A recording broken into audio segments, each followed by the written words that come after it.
Hello, my dear sleepy listener. Tonight, we begin a gentle journey down the slow, glistening bends of the Niger River, into the heart of West Africa, into the quiet birth of a mighty empire, the Songhai Empire, a name that once echoed across deserts and river valleys, where scholars penned verses beside mosque walls and traders whispered news across golden sand.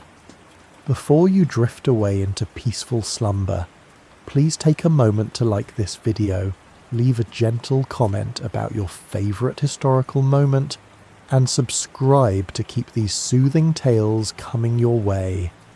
If you're listening from somewhere far or near, let us know your location and time zone in the comments below. It's always beautiful to see where in the world you're gently falling asleep with history. Now, dim the lights, settle in, and let these gentle whispers of history lull you into sleep. You awaken beneath a morning sun that shimmers like polished bronze across the surface of the Niger. The year is close to 1430, though no one around you marks time in that way. Instead, the seasons are your clock, and the rise and fall of the river is the only calendar that matters. You're in a quiet village near Gao, a place of reed roofs and mud brick homes baked firm by centuries of sun. The air is still cool with dawn. You step barefoot onto dree-cracked soil, greeted by the sound of fishermen pushing their narrow wooden boats into the water. Their nets sway like veils in the breeze. Songhai, as a people, have existed here for a long time. Some say since the 7th century, others believe even earlier. But in this moment, you are not thinking about empires. You're watching as a boy leads a donkey down to drink. A woman washes millet in a carved gourd. Old men sit cross-legged beneath an acacia, murmuring stories of older kings and lost cities swallowed by time. Your eyes rise to the eastern horizon. There lies Gao, the capital of a small but growing kingdom.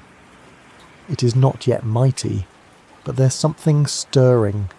Beneath its surface, as the earth holds more than roots and stone, it holds memory. Gao has already lived 1,000 lives, once ruled by Mali, once whispered about in ancient texts from al-Bakri and Ibn Battuta, once a trading post, a haven of Sahelian energy, and now it's slowly rising again. You walk toward the city. The roads are not paved, but the path is worn by camel hooves and sandaled feet. Merchants from far-off lands drift past you, Tuareg riders draped in indigo cloth, Fulani herders with their slender staffs, Arab traders with salt slabs strapped to their pack animals. One carries a carved brass astrolabe. Another clutches a worn Quran bound in faded leather. You nod to them, and they nod back. No words are needed. There's a softness to the landscape, tawny grasses bowing in the wind, date palms leaning toward the water. This world is both delicate and unbreakable. The Songhai are people of the river, the desert, and the savannah. They've endured conquest, drought, and the whims of greater powers, yet they remain. The man who now leads them is Sunni Sulayman, a name that's not yet carved into stone, but whispered with cautious hope. Historians aren't sure of all the details of his rule.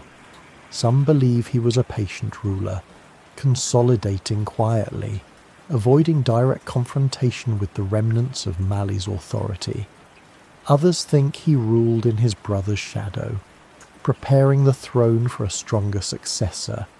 His role in Songhai's transformation remains somewhat clouded, but even cloudy legacies leave long shadows.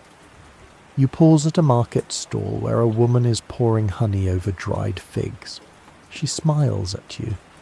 Behind her, a basket overflows with kola nuts, used in ceremony and trade alike. You hear the murmur of two scholars debating the meaning of a verse from the Quran. One of them gently chuckles, brushing dust from his robe.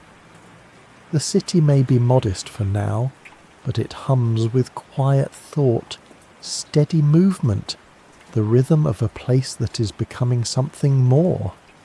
You walk into the great Mosque of Gao, a simple but sturdy building made of banko, mud and straw plastered together with the wisdom of centuries. You sit in the cool shadows. Here, prayers rise like incense, soft and regular, wrapping around the room like the coiling river outside.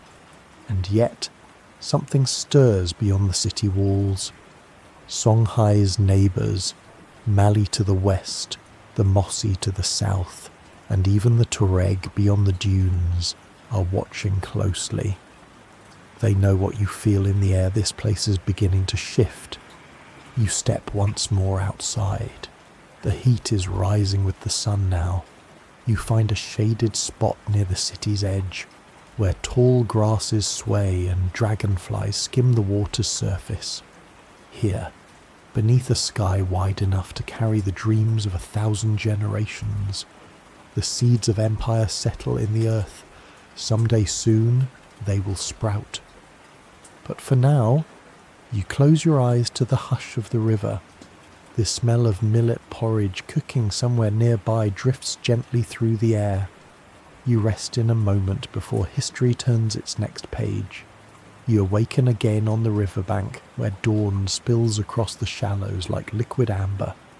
The waters of the Niger ripple softly beside you, carrying whispers of distant drums, clinking beads, and the low murmur of voices deep in thought. Over the coming years, these waters will witness an empire unfurl slowly at first, like the rising of mist, then the unstoppable tide of ambition. This is the time of Sunni Sulayman. His name does not yet command fear or awe beyond Gao's dusty walls, but his presence is steady. He is a man of patience. You walk alongside his footsteps now, not across grand palaces, but among courtyards where decisions are made in murmurs, not proclamations. Sulayman is believed to have ruled quietly, perhaps even cautiously. His strategies are not recorded with the clarity of kings who loved conquest, or scholars who chronicled grand reforms, and yet he holds something precious stability. In a land still shaking off the last reach of the Mali Empire, that is no small gift. You pass through a gathering at the city's edge. Local chieftains are here, some Songhai, some allies, others merely watching. Sulayman speaks to them with words that float like reed boats. He speaks not of war, but of order, of trade, of remembering who they are. Historians still question how much power he truly wielded. Some say he ruled in name only, with decisions shaped more by elder councils or ambitious generals. Others think he laid the groundwork for everything that followed. The records are silent on many points, perhaps intentionally so. It is one of history's gentle puzzles. You find yourself beside a small cluster of homes where women weave indigo-dyed cloth beneath flowering trees. One hums softly as she works, the same tune passed from her mother's mother. She smiles at you, then returns to her rhythm. The Songhai people do not yet call themselves an empire, but their crafts, their songs, their way of life, they have endured far longer than kings. Nearby, a young boy plays beside the water, drawing patterns in the mud. He draws what looks like a spiral, or perhaps a river. You lean closer and realize it's the shape of trade. For even as Sulayman's reign stays modest, Songhai's merchants travel farther. Their canoes glide from Gao to Timbuktu, laden with dried fish, ivory, and textiles. Others carry copper and kola nuts south and return with salt and gold.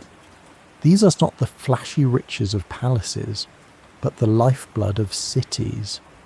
You ride with them for a while, the sun warming your shoulders, the scent of water hyacinths trailing in the wind.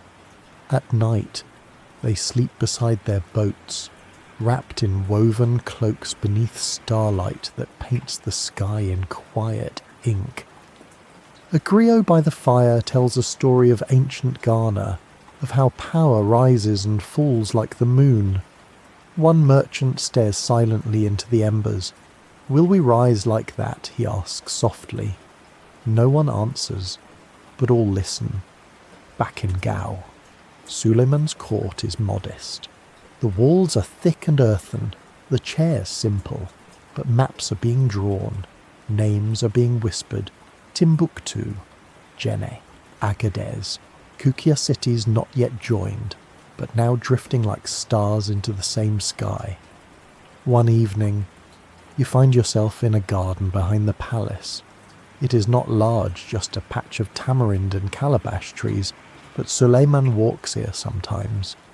You hear him speaking gently to a boy beside him, perhaps a son, perhaps a young advisor. "Do not rush to conquer," he says. "The river flows, whether or not we demand it, and yet the river is rising." As the years pass, Mali's grasp weakens. Internal rebellions, ambitious generals, and distant battles drain the strength of the once mighty empire. Songhai no longer bows in its shadow, and Gao's heartbeat quickens. Still, there is no great battle under Sulayman, no clash of armies, no burning banners, just a quiet turning of the wheel. He passes away sometime in the 1460s, though even that date is uncertain. There is little ceremony recorded, no grand tomb uncovered. He slips from history like a canoe into fog, and yet you feel his echo in the soil.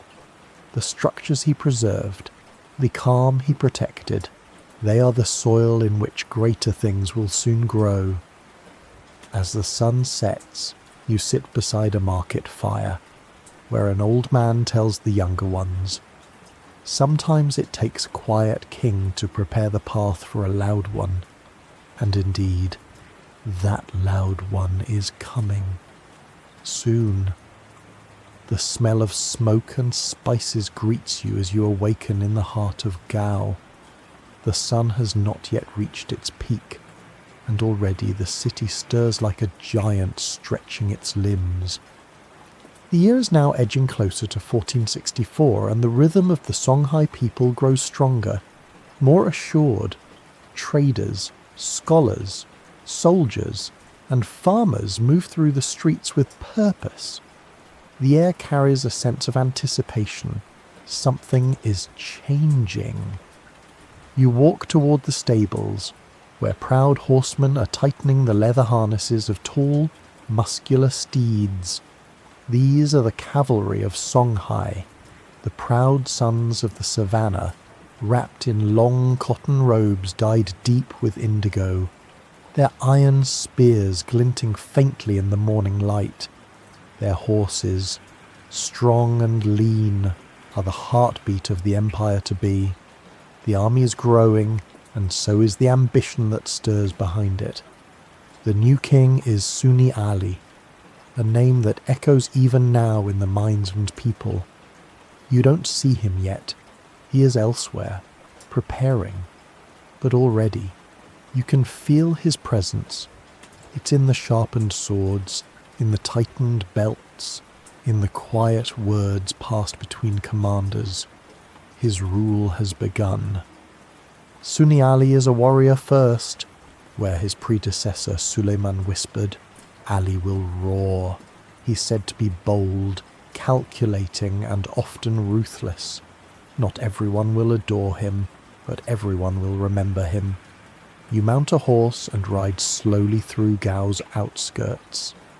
Here, the pulse of the growing empire beats steadily. You pass through dry fields where women pound millet with carved wooden pestles. their arms moving in rhythm. You hear the chanting of Quranic verses drifting from a modest madrasa. The city is still not as large as Timbuktu, but it is becoming something else, the political centre of a rising storm. There are rumours, of course, whispers about Sunni Ali's mixed relationship with Islam. Some say he performs the prayers but clings too tightly to traditional beliefs. Others accuse him of using religion only when it suits him. Historians still debate these questions, turning over fragments of manuscripts and oral tales. Was he devout, opportunistic, or something between the truth, perhaps, lies in the quiet space between politics and prayer? You visit the royal compound, where plans are being drawn. Maps inked on rough parchment show the route to Timbuktu, the great city of learning that has long resisted Songhai rule. You see Jenne too, further south, nestled on an island in the Bani River, protected by water and wealth. Sunni Ali means to bring both under his control. But today, your path turns towards something quieter.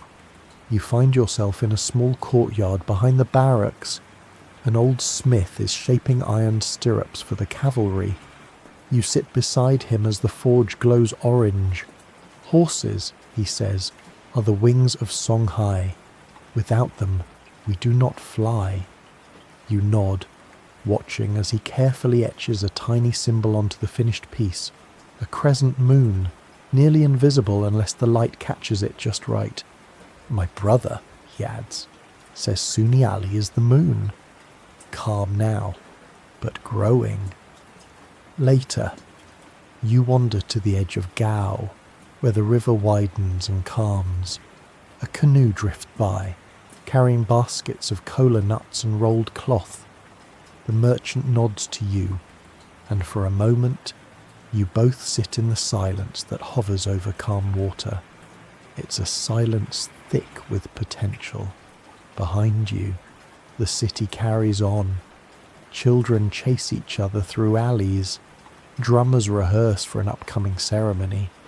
You hear the creak of camel saddles as a small caravan prepares to head north.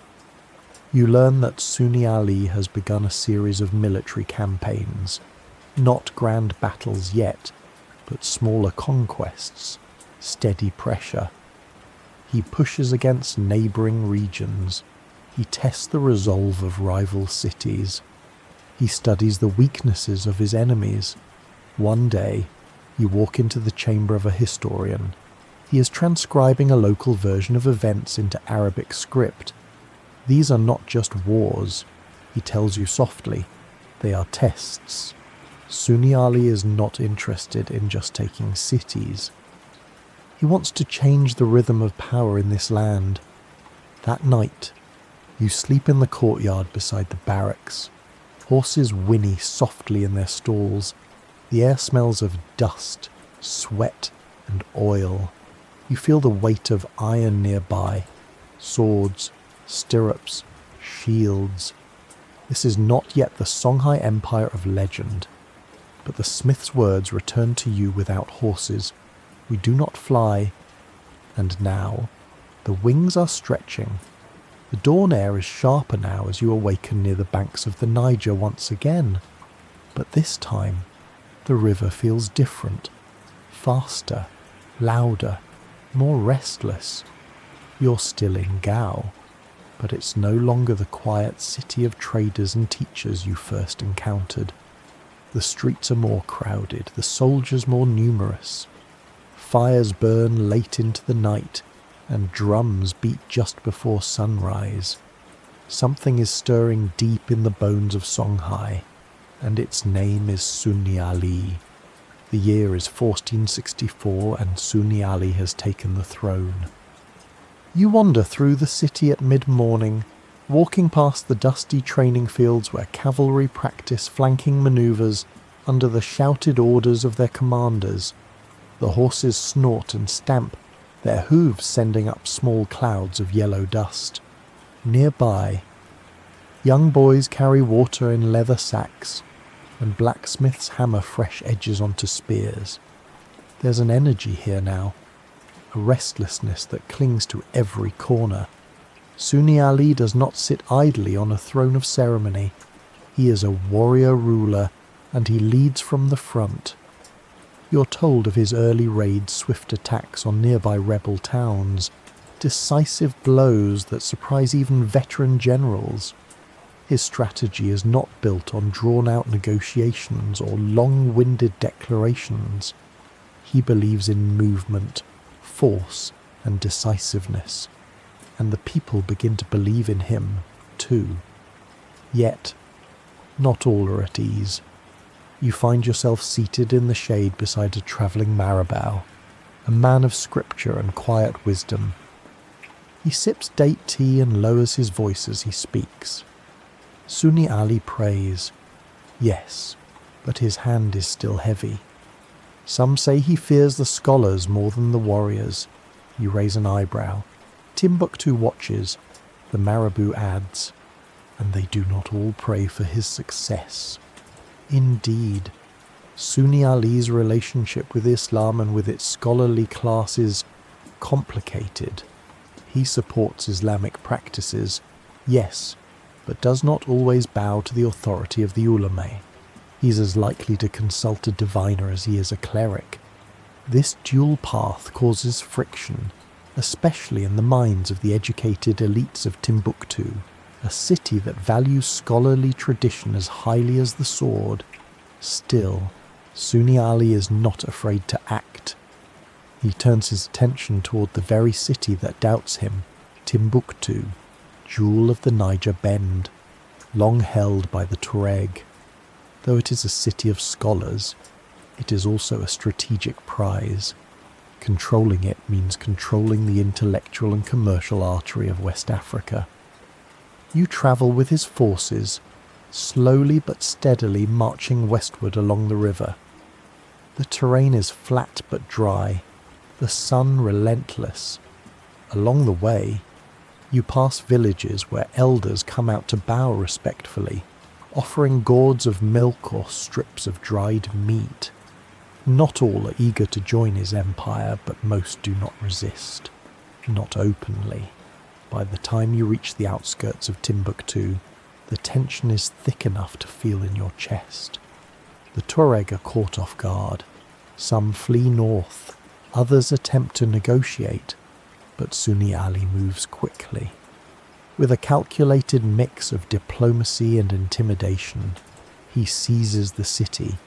You walk through its gates not in triumph, but in contemplation. The streets of Timbuktu are narrow and sun-bleached. The libraries, though still intact, now hold their breath. The scholars stay behind their walls. The city has changed hands, but not without cost. Sunni Ali orders military control over key institutions. He installs garrisons in the heart of the city. Though the mosques still call the faithful to prayer, a quiet tension hums between the imams and the soldiers. He has brought order, one scribe mutters under his breath, but not peace. Even today, historians debate whether Sunni Ali's conquest of Timbuktu marked a liberation or an occupation. Some believe he protected it from internal decline. Others argue he suppressed the very scholars who preserved West Africa's written legacy. But you see both sides. In the following weeks, Sunni Ali returns briefly to Gao, leaving a military commander in charge. There, back in the capital, he speaks to his advisors of strategy, trade routes, and unification.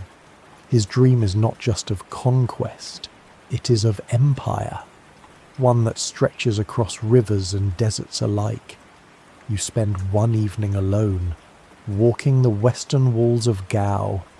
The sun bleeds into the horizon, and the call to prayer floats across the rooftops. It's a moment of quiet amid the noise of empire, a city held in a moment between old and new. Just before you drift into sleep, You remember a small debate you overheard between two merchants earlier that day. "He is a lion," one said. "He brings strength." The other frowned. "And lions, too, bring fear. Sunni Ali is both, and his next step will shake the foundations of another city soon." The early morning sun hangs low as you awaken once more, this time far downstream, where the great river curves gently toward a city built on books and secrets.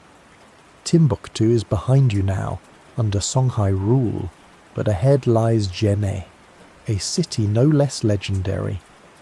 Cradled in the inner delta of the Niger, Djenné rises like a dream from the waters, its grand mosque a soft mountain of earth and prayer. You arrive at the outskirts by boat, the slow slap of oars against water echoing in the morning hush. The city seems to float, mud brick houses balanced above canals, birds wheeling overhead. From this distance, Djenné looks calm. But the truth stirs beneath the surface. It is 1475 and Sunni Ali has set his sights here next. Djenné is not merely beautiful, it is powerful. A key trading centre, a guardian of the Beni and Niger rivers, and an ancient town of Islamic learning and commerce. For centuries, it has thrived independently, guided by local leaders and fortified by a deep knowledge of water and floodplain. Taking it would mean further control of the trans-Saharan trade routes, but Djenné will not fall as easily as other cities. You travel with Sunni Ali's forces, and this time the approach is slower. Soldiers set up camps on higher ground. Scouts wade through the marshes, studying the city's natural defences. The people of Djenné brace themselves, and here history becomes cloudy. Some accounts claim a great siege unfolds, one lasting nearly 7 years. Others suggest a shorter, more negotiated surrender, perhaps with the quiet cooperation of certain city elites. Even today, historians are unsure. Was it a brutal conquest or a careful persuasion? The answer may lie somewhere in between. You stand at the water's edge, watching men build causeways from bundles of reeds and mud. Supplies are ferried in on low, flat boats. The rainy season brings challenges: flooded terrain, waterborne illness, fatigue. Yet the Songhai camp remains patient. One evening, you sit beneath a tree with an old woman who sells bitter cola nuts. She points to the outline of the Grand Mosque. "That is where my grandfather studied," she says, her voice full of reverence. "Even in war, we prayed." Her eyes grow misty. They say the imams tried to speak with Sunni Ali. Not all were heard. Eventually, the city falls. Whether through siege or surrender, Djenné lowers its defences.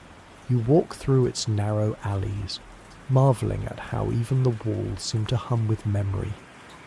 The city bears its new rulers with the grace of a people used to surviving kings, and yet, under the quiet smiles, you sense an unease. Sunni Ali enters Djenné not as a liberator but as a conqueror. Garrison troops are stationed at key crossroads. Taxes are imposed. Resistance is met in some places with harsh response. Still, he leaves the mosques intact. He allows the scholars to continue. He is no destroyer, but neither is he a gentle guest. In the courtyard of a mosque, you overhear a debate among 3 elders. Is he protecting us from Mali's shadow, one asks, or simply casting his own? You spend the night in a home built of banko, the walls cool from centuries of river breeze. A young boy reads aloud from a manuscript, his voice soft and steady. Outside, frogs croak from the canals, and in the distance, a muezzin calls the faithful to prayer. Djenné has fallen, but it has not crumbled. You awaken the next day to music-low drums and stringed lutes. It is a wedding celebration. Even in these uncertain times, life continues. Bread is baked, cloth is dyed, and stories are passed down. When the waters rise, an old man says to you with a wink, the city floats. We always have. You leave Jenne with a quiet sense of wonder and a deepening awareness of Sunni Ali's legacy. He is building an empire not just by sword, but by river. His conquests are reshaping the Sahel, city by city, yet each place retains a bit of its own soul. Whether the people adore him or endure him, he is changing everything. And as your boat drifts once more along the water, the grand mosque of Jenne fades slowly from view, like a story that will one day be told in hushed tones, somewhere far from war. You awaken this time not to the hush of water or the clang of iron, but to silence, thick, unmoving, heavy like the morning fog that settles over Jenne's canals. The siege is over. The city belongs now to the Songhai, but the quiet in the air feels less like peace and more like waiting. It is a moment suspended between breaths. You walk along the outer wall of the city, your sandals soft against the packed earth. The sounds of war are gone, but they have left their imprint. The Songhai banners flutter lazily from wooden poles. The soldiers who once braced themselves for daily skirmishes now sit in the shade, chewing baobab leaves and watching the slow life of Jenne resume. Yet even now no one truly agrees on how it ended. Some say the siege lasted 7 long years, a near mythic struggle between the resilience of Jenne's people and the persistence of Sunni Ali's forces. Others claim it was a short campaign, helped by betrayal from within, or by negotiation beneath the cover of night. There are tales of starvation, of a wise imam who mediated a peaceful transfer, of gates opening one morning with no battle at all. Historians still debate, flipping through fading manuscripts, listening to griots who inherited only fragments. You, however, are simply here, watching. This city's mosque, the famous mud brick mountain, still towers over the plaza, its facade freshly smoothed by villagers who recoat it with earth each year. Children laugh as they chase each other across rooftops. A fruit vendor sets out baskets of mangoes, oblivious to the questions of scholars. Inside the palace district, Sunni Ali confers with his generals. His eyes are tired, yet sharp. He is not a man given to sentiment. He speaks of securing the trade routes, of guarding the river, of ensuring Jenne does not rise in rebellion. You hear him say, "I do not want their love. I want their respect." You step back into the streets, where the people of Jenne return to their rhythms with the kind of resilience only ancient cities know. A woman stirs a pot of rice over a slow fire, humming an old praise song. A boy walks by carrying reeds for roof repairs. A young scholar walks with a satchel of manuscripts, treating them as carefully as sacred treasure. Not all is well, though. Some of the older imams grumble softly in the corners of their mosques. He claims Islam, yet tramples scholars, one mutters. Others whisper that Sunni Ali still consults seers, still permits the old gods in the corners of the bush. His relationship with religion remains elusive. You find yourself in a bookshop, a cool, dim room where Arabic calligraphy adorns every surface. The books here are copied by hand, their pages as deep cream colour. The shopkeeper, a stooped man with trembling hands, offers you tea. "We survived the Mali kings," he says, "and we will survive this one too." Outside, Jenne breathes, cautiously, Sunni Ali lingers in the city for a few more weeks, organising the bureaucracy, dispatching patrols to nearby tributaries and installing loyal governors, but he never fully trusts the people of Jenne, nor do they fully trust him. A wall of politeness remains, thin but impenetrable, and yet he leaves the scholars in place. He does not burn the libraries. He does not raise the mosques, whether out of reverence or political caution. He understands the value of appearance. The empire he builds must be feared, yes, but it must also be seen as legitimate. One afternoon, you stroll along the riverbank with an elderly boatman. His oar rests lazily across his shoulder, and he looks out at the water without speaking for a long while. Then he says, "Jenne did not fall, it bent, like the river in flood season, but it always flows back." You watch the river with him, letting the water tell its own story, one of silence, of bending, of survival. By the time you leave the city, Jenne feels unchanged on the surface. The architecture still glows softly in the sun. The marketplaces still buzz. The sermons still echo beneath the domes. But beneath it all, the rhythm has shifted. The Songhai Empire now stretches farther than ever before. Timbuktu and Jenne, two jewels of West African civilization, are now under its banner. And yet, those jewels still sparkle on their own terms. As you drift away by canoe, the city recedes into the green and gold of the delta, and you wonder who truly conquered whom. You awaken to the gentle lapping of water against wood.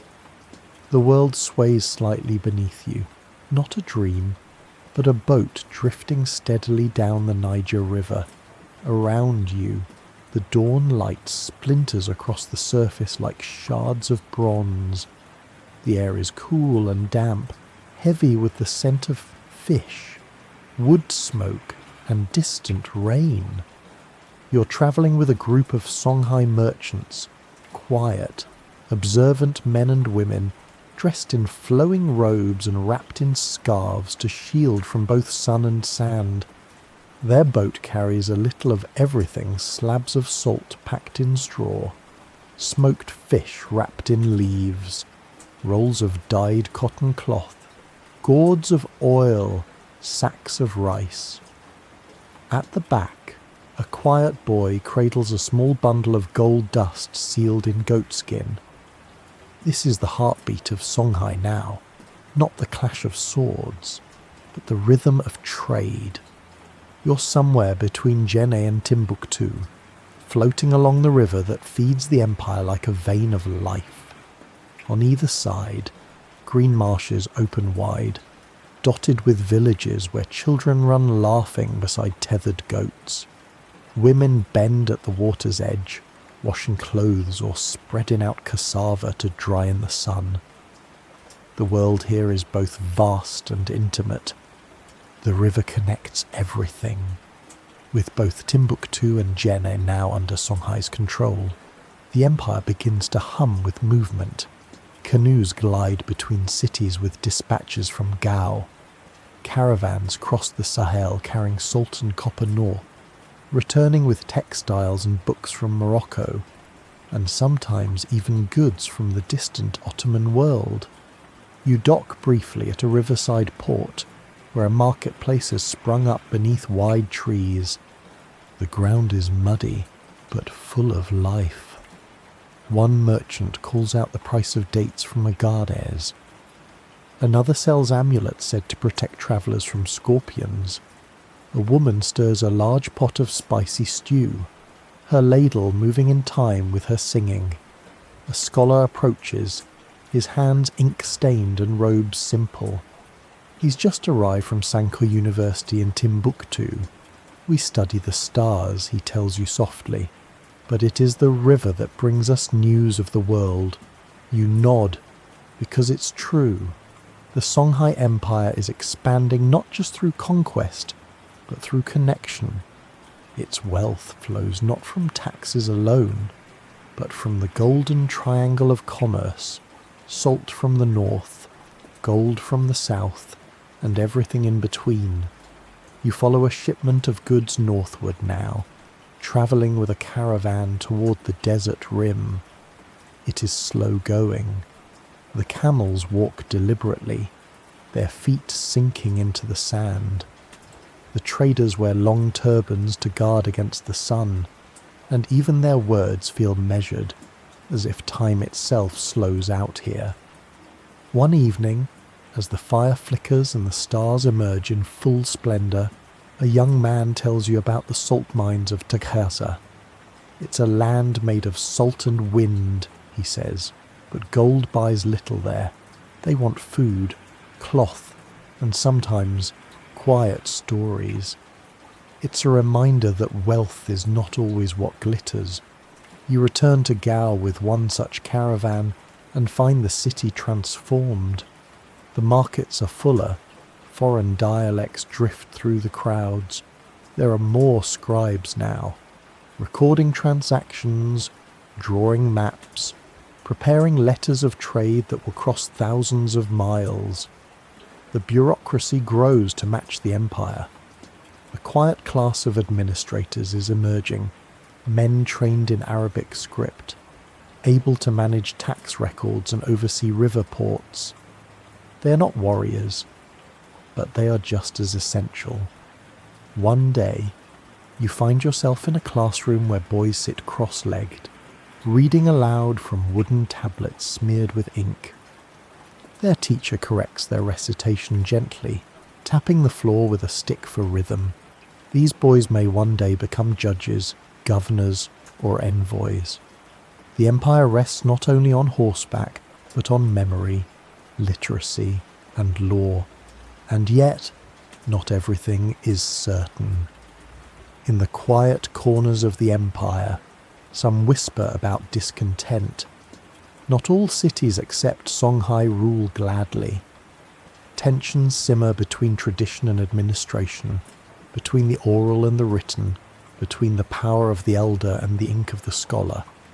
You pass a mural one evening being painted on a courtyard wall.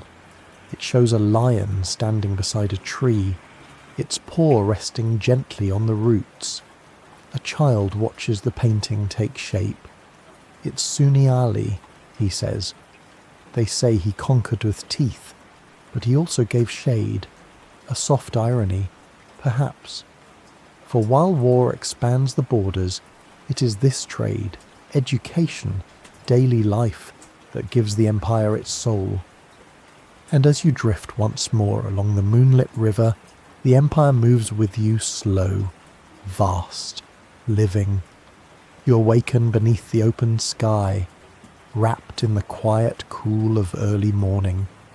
A thin layer of mist floats above the river, and the call to prayer rises gently from a nearby mosque. You're in the courtyard of a small village just outside Gao, the spiritual and administrative centre of the Songhai Empire. Today, you're not travelling. Today, you're watching. The empire has grown vast, and with its expansion comes an even more complex challenge: how to rule such a realm. At the heart of that challenge stands Sunni Ali, still king, still feared, still debated in every marketplace and mosque. His leadership is as hard to define as it is to deny. Some call him a protector, others a tyrant, and many, quietly, call him both.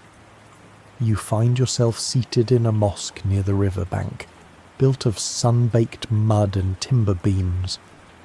A marabout, older than the structure itself, leads a class of young boys through Quranic recitation. The verses float softly into the warm air. The children's voices are clear and slow, but the tension in the room is something you can feel in your chest. Outside the walls of learning, the line between spiritual authority and royal command is not always clear. Sunni Ali's relationship with Islam remains one of history's gentler puzzles. He identifies as Muslim. He orders the construction and preservation of mosques. He uses Islamic titles, consults judges, and participates in the rituals of the faith. And yet, he is also known to have consulted traditional priests and spiritual diviners, to have honoured local animist customs, and to have ruled with a hand that often ignored religious scholars entirely. Was he trying to unify belief systems? Was he playing both sides for political strength? Or was his faith simply more complex than we're used to naming historians still debate it? You wander to the market later in the day, where goats wander between stalls and spices hang in braided ropes from shaded beams. A trader selling dried fish smiles and says, "Our king prays on Fridays, but also listens to the wind." There's no judgment in his tone, just the weary acceptance of someone who has learned to live with contradiction. Later that evening, you find yourself invited to a gathering of elders and poets. They sit beneath the low-hanging limbs of a neem tree, sipping tea and reciting verses. One of the poems is about the sun, how it rises without asking permission, how it burns and nourishes in the same breath. They don't say his name, but everyone knows they are speaking of the king. One elder sighs as the fire crackles. He respects the faith.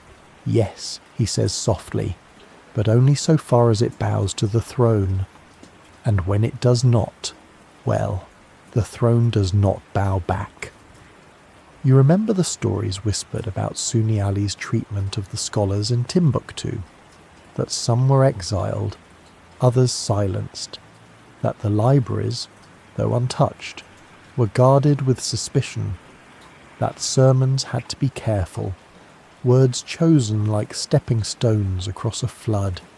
Still, the empire thrives. The administration begins to stretch its fingers, appointing governors, setting up tax systems, organising soldiers, and expanding the merchant guilds. Gao pulses with this new machinery of rule. It is not elegant, but it is effective. In one of the palace chambers, you observe a court in session. A judge listens to a land dispute between two men from opposite ends of the empire. Documents are presented. Witnesses speak. The proceedings are orderly, firm, and deeply rooted in Islamic law, a sign that faith still guides governance, even in an empire built by a man of many paths. Outside, the sun begins to set, painting the mud walls with hues of orange and copper. Children run barefoot past you, laughing, playing some version of Kings and Caravans. A mother calls after them, shaking her head and smiling. They all want to be Sunni Ali, she says. None want to be the scribe. You smile too, because that, perhaps, is the truth of his reign, dazzling in ambition, complicated in faith, powerful in legacy, and still unfolding. Before you sleep, you return to the river once more. It is still, almost unnaturally so. The sky above it is wide and darkening, a field of quiet stars. You imagine the currents beneath, invisible, relentless, like the forces guiding this empire. Sunni Ali continues to rule, but beneath his feet and beyond his sight, new questions are beginning to surface, not of expansion, but of succession. The night is heavy when you awaken, not with noise, but with stillness. A rare hush has fallen over Gao, the heart of the Songhai Empire. There are no drums, no footfalls of soldiers drilling at dawn, no merchants arranging their stalls. The city holds its breath. Sunni Ali is dead. You do not know how long ago it happened. The reports are uncertain. Some say he drowned while crossing a river. Others whisper of poison in a ceremonial drink. There are those who suggest betrayal, a close confidant who grew weary of the king's pride. Historians still struggle to agree. There are no official records, just echoes. You walk slowly through the streets, your feet pressing into the same dust trod by warriors, traders, and kings. The news spreads in fragments. One woman covers her face and whispers a prayer. A group of soldiers speak in low tones, their hands on their swords. A muezzin climbs the mosque stairs but does not call the prayer. He simply watches the sunrise with trembling hands. The empire, so long defined by Sunni Ali's force of will, now stands on unsteady legs. You find yourself near the palace, where smoke from incense curls lazily through the air. Courtiers speak cautiously. The succession is not smooth. Sunni Ali's son, Sunni Baru, has been named successor, but the people are divided. Baru is not his father. More importantly, his loyalty to Islam is under scrutiny. Many of the ulama, the learned Islamic scholars, are deeply uneasy. Sunni Ali had ruled with ambiguity. Baru, they say, leans even farther from the faith. And in a land where Islam is now tightly woven into the fabric of governance, this makes his rule fragile from the start. You attend a gathering of scholars in the shaded courtyard of a madrasa. They speak in Arabic, their voices low and cautious. The son of Ali has no respect for the book. One murmurs, another replies, then the sword may rise in its place. These are not idle words. They are the shape of rebellion. And so, a new figure rises. Askia Muhammad, one of Sunni Ali's former generals, respected, ambitious, and deeply devoted to Islam. He challenges Baru's claim, positioning himself not only as a military leader, but as a righteous one. His name begins to spread across Songhai like a fresh wind Askia, the title of reform, of revival. You're in Gao when the struggle begins. It is not a long civil war, but it is sharp. The details are again hazy. Some say Askia rallied the support of the scholars, others that he moved swiftly with the backing of key military units. Sunni Baru is defeated. Some say he fled. Others claim he died in exile. The records, once again, remain blurred, as if even history hesitates to look directly at the moment power changed hands. And then, the throne belongs to Askia Muhammad. You do not witness a grand coronation, for the Askia is not a man of indulgence. Instead, you see him in a quiet mosque, kneeling in prayer, forehead pressed to the earth. His followers surround him not with jewels, but with scrolls. His power comes not from fear, but from alignment with scholars, with law, with the will of God as written and spoken across centuries. Yet even now, not all are convinced. You overhear an old soldier near the market scoff. Let us see how long piety holds when gold is at stake. And still, others speak with hope. Finally, one man says, a leader who will listen to the Quran more than the drumbeat.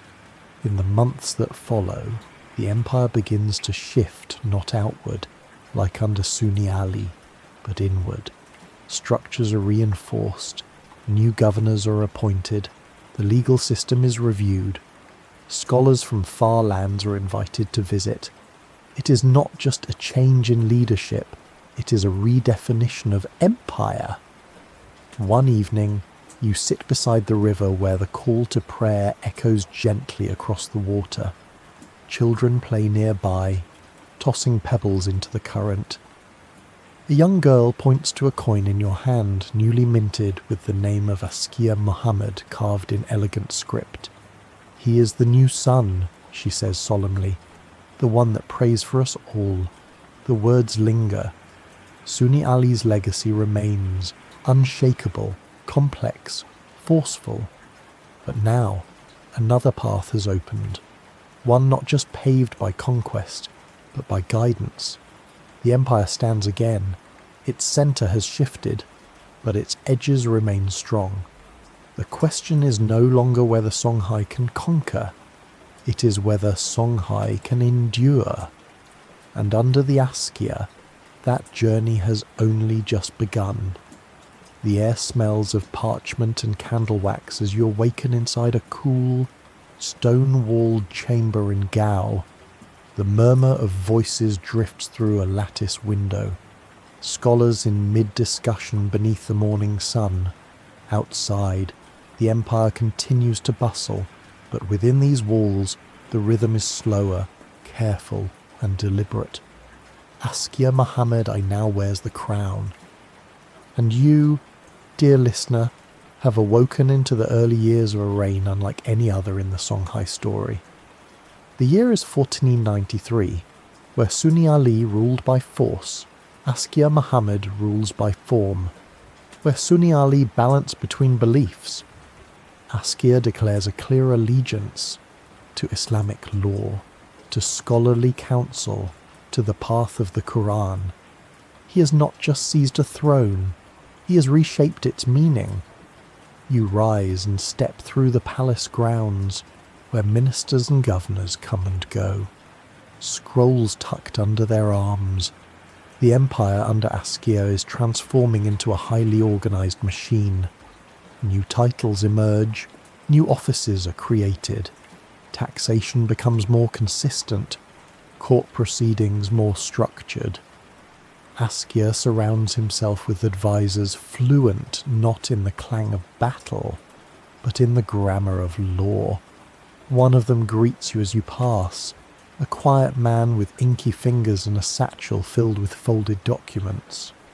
He is not just a king, he says softly. He is a reformer of men's hearts.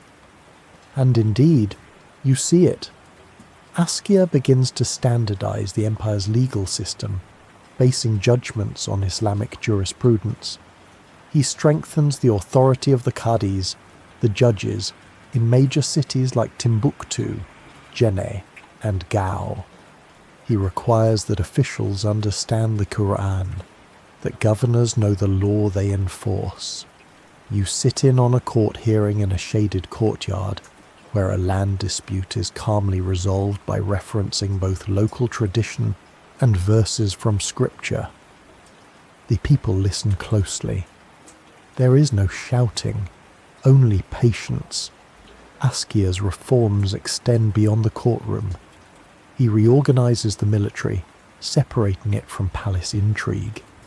He establishes a standing army that includes riverine forces to patrol the Niger and desert patrols to guard against raids, and he introduces more defined provincial boundaries, appointing loyal governors called Fairy, chosen not from the noble class, but from merit and trust. You journey through the empire now, from one administrative post to another. The reach of Gao's influence is undeniable. Couriers carry orders sealed with wax. Villages display carved wooden plaques to signify loyalty. Even in distant towns, people speak of the Askia, not with fear, but with wary respect. In Jenne, you overhear a merchant say, "He does not demand your gold, only your order." A pause, and then, "But gold comes anyway." Indeed, the economy flourishes under these reforms.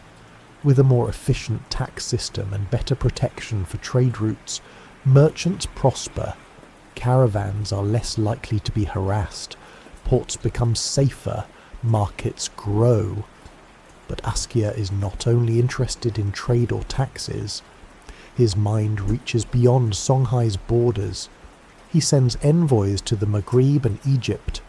He reopens diplomatic ties with the broader Islamic world. His goal is clear. Songhai is not just a regional power. It is part of the Ummah, the greater Muslim community.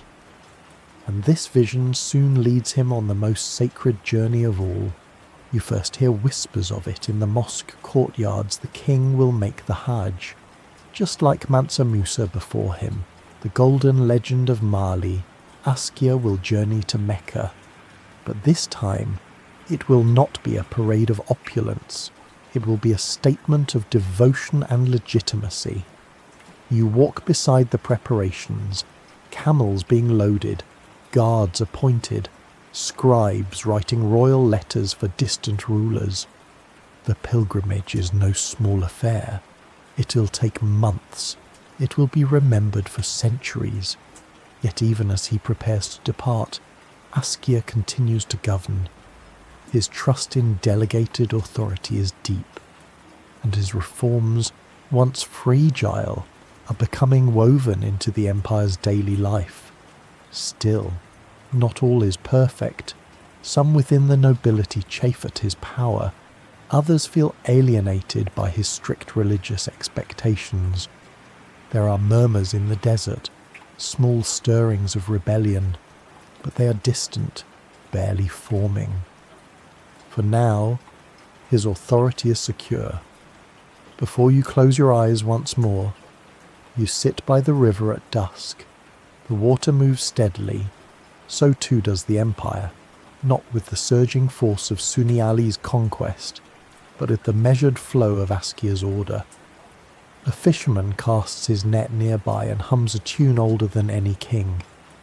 A young girl beside you reads from a slate tablet, carefully forming Arabic letters with a reed pen. A gentle breeze carries the scent of myrrh and river grass.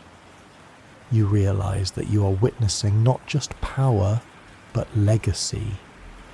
And Askia Muhammad has only just begun to stretch toward the horizon. You awaken beneath the stars, somewhere far from the familiar courtyards of Gao or the vibrant marketplaces of Jenne. The night sky above you is vast and luminous, a canopy of silver constellations stretching across the desert.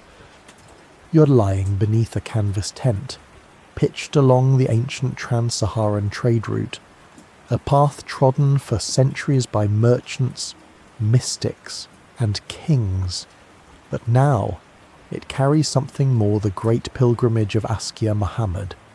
It is the year 1496, and the ruler of the Songhai Empire is making his Hajj, the sacred journey to Mecca. You are part of the caravan, riding quietly among camels burdened with gifts, grain, and scrolls. The wind tastes of sand and date pits. The air is dry, but it carries the weight of something holy. Askia does not travel alone. He is accompanied by hundreds of attendants, scholars, soldiers, and scribes. They carry letters of introduction, Quranic manuscripts, books of law, and chests of gold. But this is no parade of extravagance. Unlike Mansa Musa's legendary procession nearly 2 centuries earlier, Askia's Hajj is dignified, purposeful, and solemn. You rise at dawn, your bones stiff from the cold. The camp begins to stir. Prayers are performed on sand-smoothed mats, facing east toward the rising light. Camels groan softly as their loads are adjusted. Fires crackle, heating pots of bitter tea. By midday, the caravan moves once more, a ribbon of motion winding slowly through the dunes. Days blend into weeks. You pass oases, greet nomads, and share fireside meals beneath vast Saharan skies. The journey is long, but it strengthens Askia's resolve. At each stop, he is greeted with curiosity and reverence. In Tuat, scholars emerge to greet him, bearing gifts of salt and scrolls. In the oases of Fezan, he exchanges views on law with Berber jurists. He listens more than he speaks, but when he does speak, his words are measured, shaped by both intellect and humility. And all along, the scribes write. They record each interaction, each decree, each gift given or received. The pilgrimage is not merely spiritual, it is diplomatic, scholarly, and political. Finally, after months of travel, you arrive in Cairo, The city stuns the senses. It is a metropolis of minarets, gardens, scholars, and traders. Askia is welcomed with great ceremony. The Mamluk Sultan greets him as a fellow ruler and man of faith. The two meet privately, exchanging thoughts on governance, justice, and the weight of empire. You stand at the edge of a courtyard while the Sultan's musicians play a slow, echoing melody on reed flutes. Askia, ever composed, listens politely, his hands folded. "I have come not to be dazzled," he says later to a companion, "but to reflect and to learn."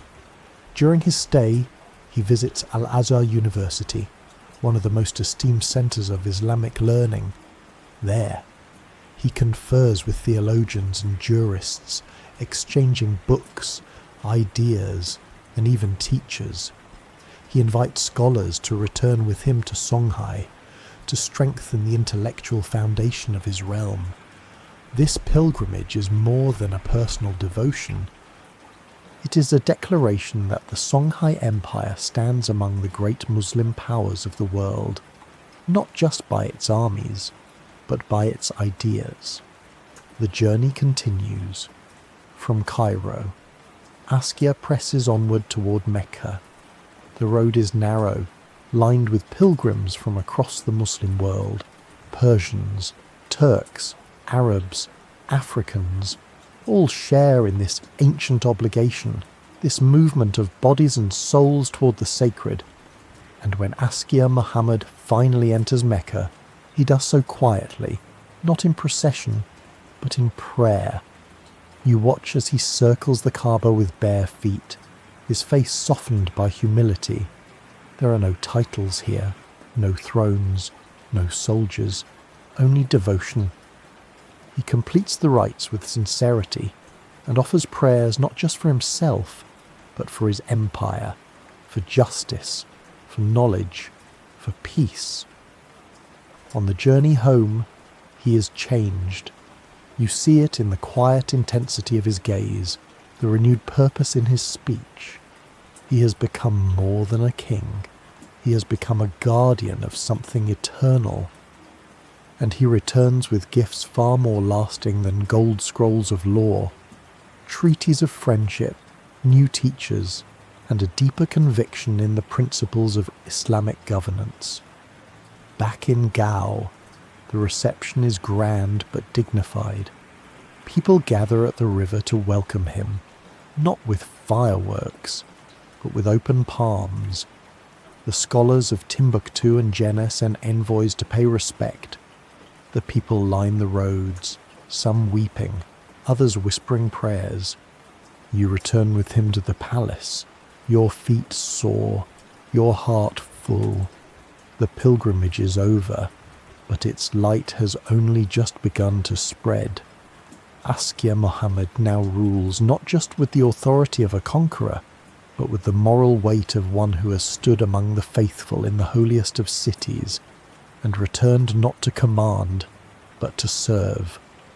You awaken beneath the fronds of a date palm, the breeze from the Niger River carrying the sounds of scribes reading aloud in the morning sun.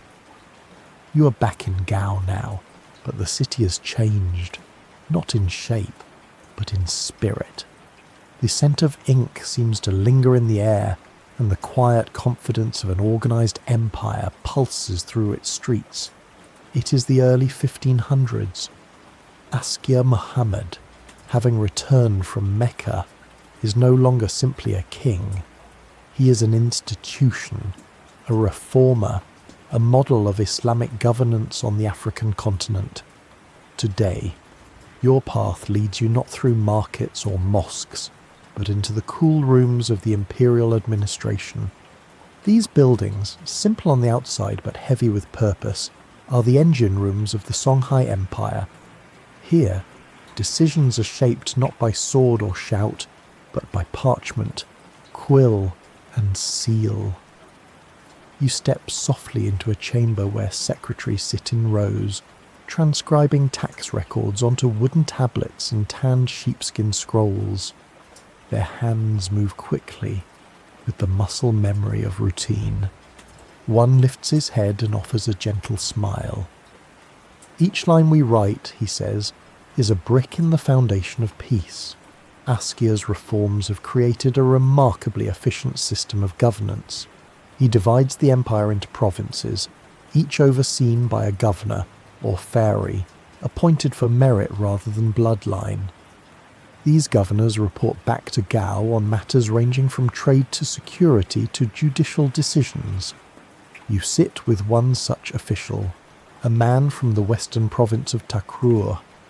He shows you a carefully folded dispatch from his district, detailing harvest yields, market disputes, and the appointment of new clerics.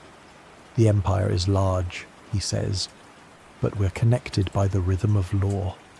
In another room, you meet the imperial treasurer. He oversees taxes collected not just in coin or gold dust, but in goods, rice, salt, livestock, even ivory. His records are meticulous, stacked high on shelves are scrolls recording caravan tolls and market levies, each tied with coloured twine to signify the province of origin.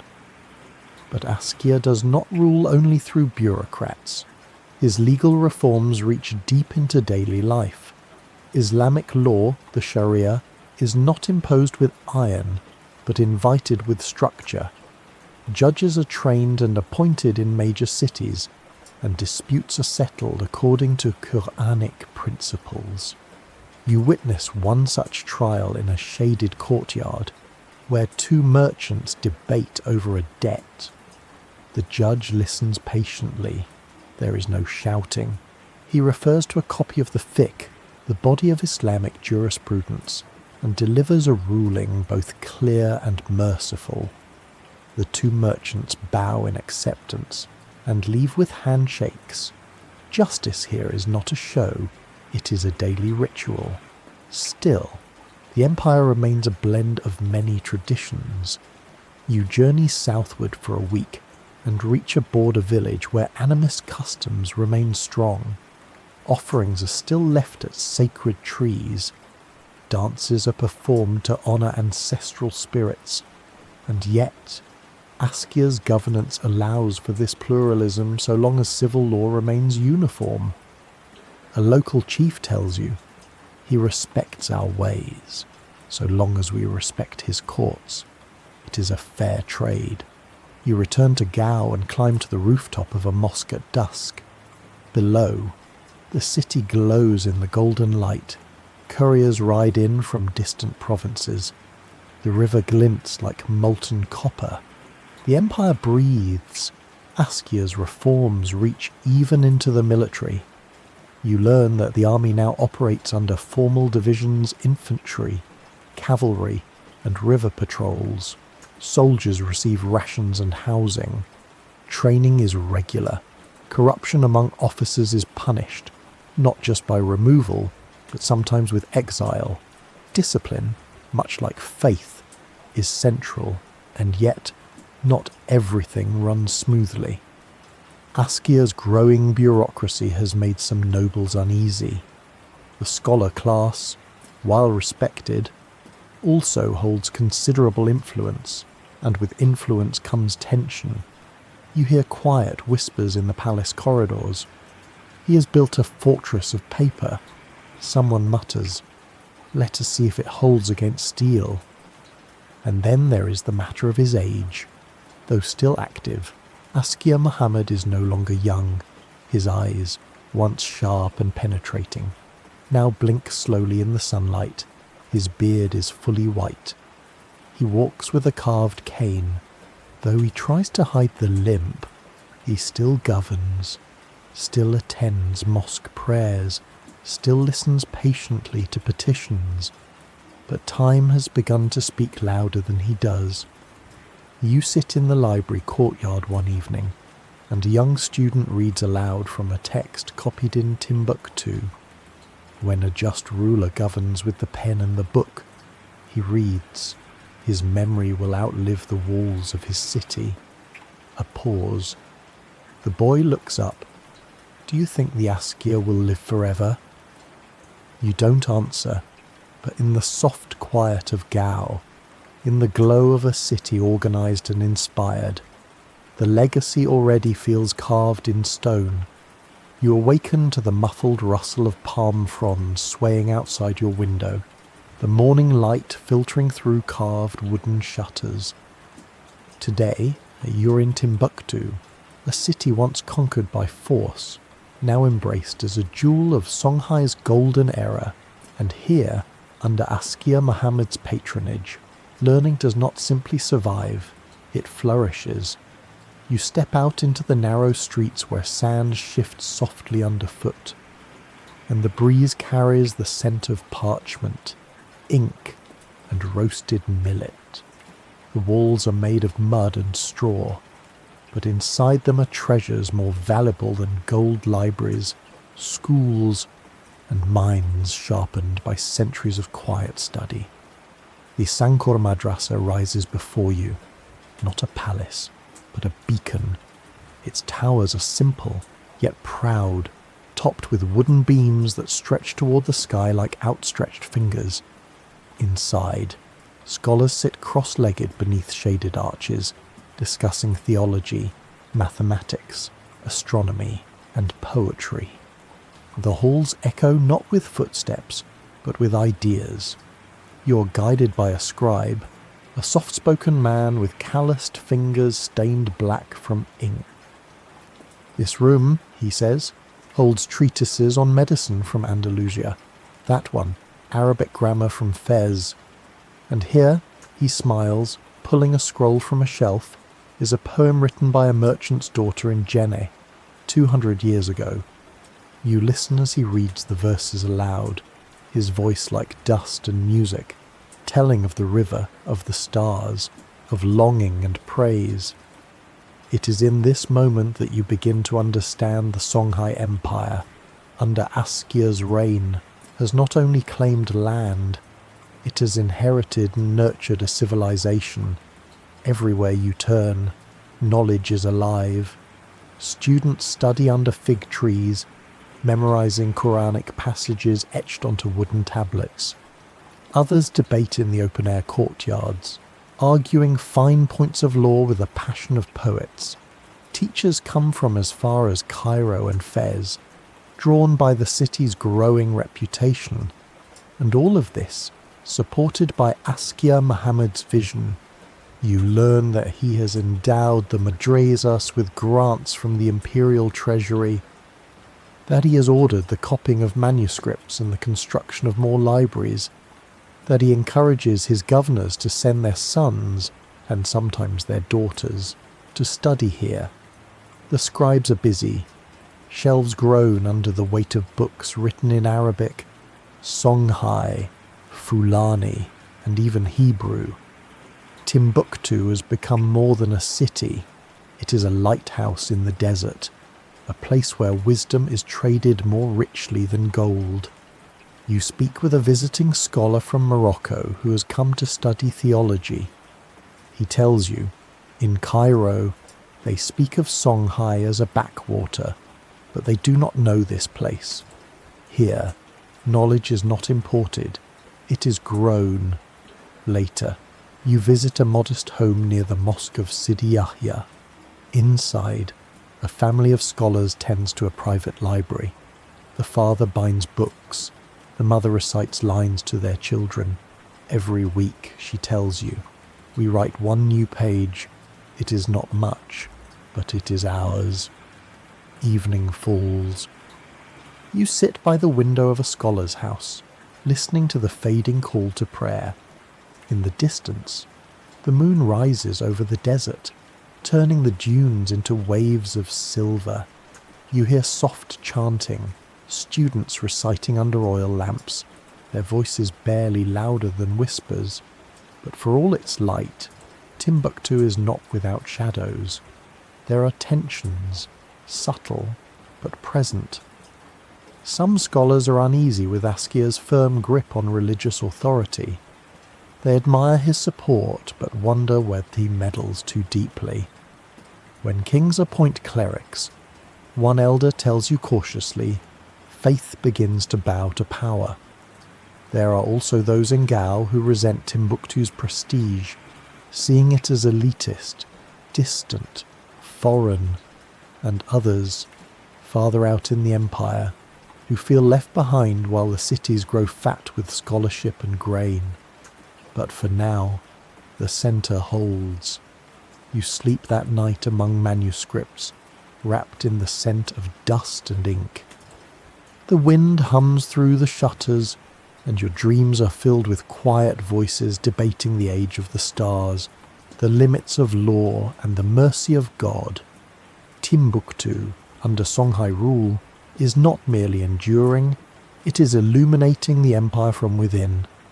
You awaken in the stillness of an early morning courtyard, this time in the city of Gao, where silence has become a more frequent companion.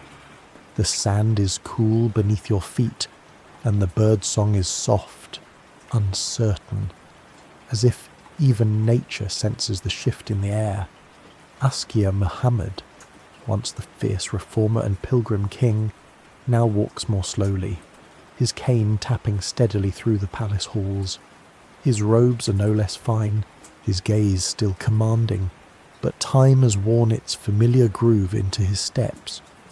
The empire remains strong, yet beneath the surface, small tremors begin to stir. You notice it first at a gathering of governors. They bow with respect, but their glances are sharper now. Some speak too long, others not at all. There is politeness, but less warmth. Askia's reforms, once a unifying force, are now, in some corners, viewed as constraints.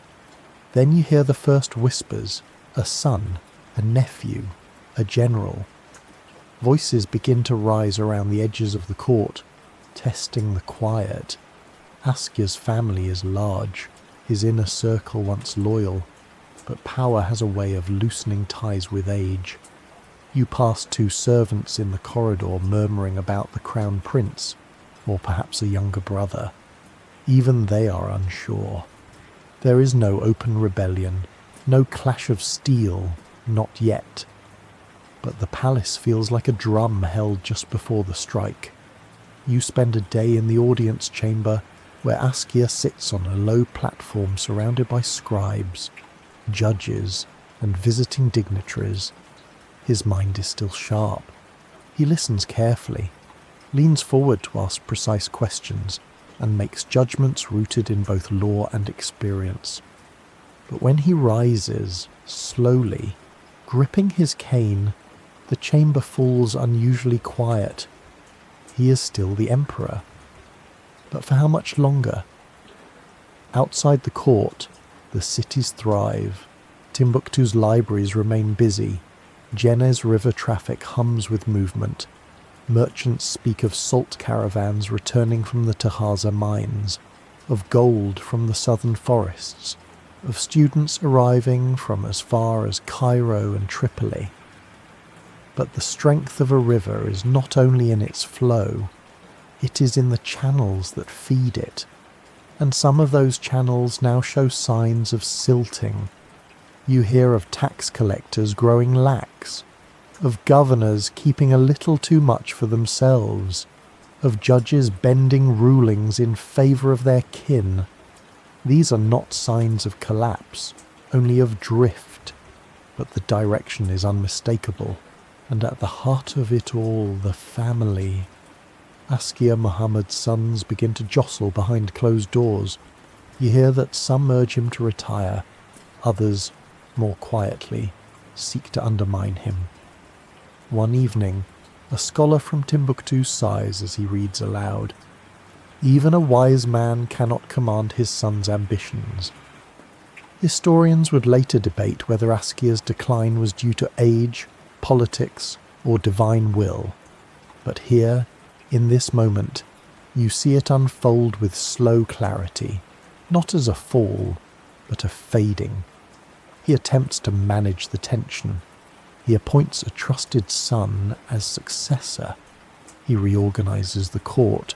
He holds council more frequently, but the more he tries to control the cracks, the more they multiply.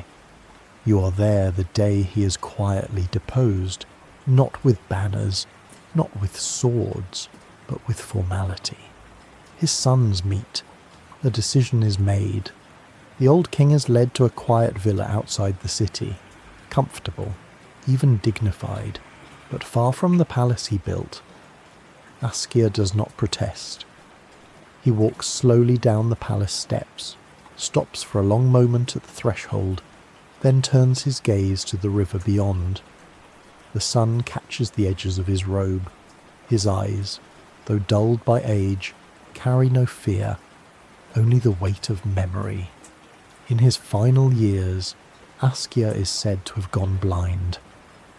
He no longer reads the scrolls, but he listens to them. Young scholars visit him. They read from Quranic texts, law books, poetry. He nods, sometimes smiles, sometimes interrupts to correct a line he cannot see, but remembers. One evening, you sit beside him as a student recites from the Hadith. The old king leans back, eyes closed. The empire will change, he says softly, but if the book remains open, then not all is lost. The sun sets, the river flows. Askia Muhammad, now a figure of reverence and shadow, fades gently into history. His reforms endure for a time. His schools continue to teach. His coinage remains in use. His justice is remembered in verses passed from teacher to student. But his family is no longer united, and the empire, though vast, is no longer still. You awaken in the shade of a mango tree, the soft sound of wind brushing through the leaves above you. Birds call lazily from the rooftops, and the city of Gao breathes with its usual morning rhythm. But you sense a subtle shift. The patterns of the palace, once so orderly under Askia Muhammad, are less predictable now. You are living in the age of his successors, most notably Askia Dawood, this son who had become one of Songhai's last truly capable rulers. It is the mid-1500s, and the empire, though no longer rising, is still vast and confident, like a river flowing wide and deep. Askia Dawood comes to power not through rebellion, but succession. And in this act alone, he sets a different tone. There is no palace coup, no civil war, just a quiet transfer, a settling of power, and with it, something that had begun to drift, steadies. You see it first in the faces of the court scribes, their shoulders less tense, their pens moving smoothly across sheepskin. The merchants in Gao speak of new confidence. The ulama, the scholars and jurists, find themselves consulted again with respect. Dawood is not his father, but he understands what his father built. You attend one of his early public audiences. He sits modestly, his robe clean but unadorned, his posture relaxed. When he speaks, his voice is calm, measured. He asks questions, he listens. He smiles at a child who interrupts with a gift, a small woven pouch of millet. He accepts it without ceremony. Under Askia Dawood, the empire returns to a kind of rhythm, not of expansion, but of maintenance. You travel with his tax officials as they inspect regional posts. In the markets of Jenne, traders pay levies with salted fish and cloth. In the borderlands near the mossy frontier, provincial governors submit tallies of grain and cattle. There is less fear in these interactions now, more negotiation, more predictability. Dawood invests in infrastructure, repairing roads, fortifying garrisons, and ensuring that the great river ports continue to flow with trade. He reorganizes the military slightly, but does not increase its size. His strategy is not aggression, but stability. The empire's borders are maintained through diplomacy and readiness, not constant war. In Timbuktu, You sit with a teacher at Sankora. He rolls open a scroll of recent decrees. He is not a scholar, the teacher says of Dawood, but he honours those who are. That is enough. Indeed, the madrasas remain full. The scribes are paid. The paper trade thrives. But Askia Dawood is not without challenges. The empire is large, perhaps too large. You visit towns far to the west, near the Senegal River, where loyalty is thin and taxes are late. Some local rulers are content to bow in name only. Others quietly test the limits of autonomy. Rebellions do not ignite, but rest like coals under ash. And the Moroccan court watches with increasing interest. You hear merchants speak in hushed tones of the Moroccan Sultan's growing obsession with West African gold, of muskets and powder, of spies slipping across the desert in caravans disguised as traders.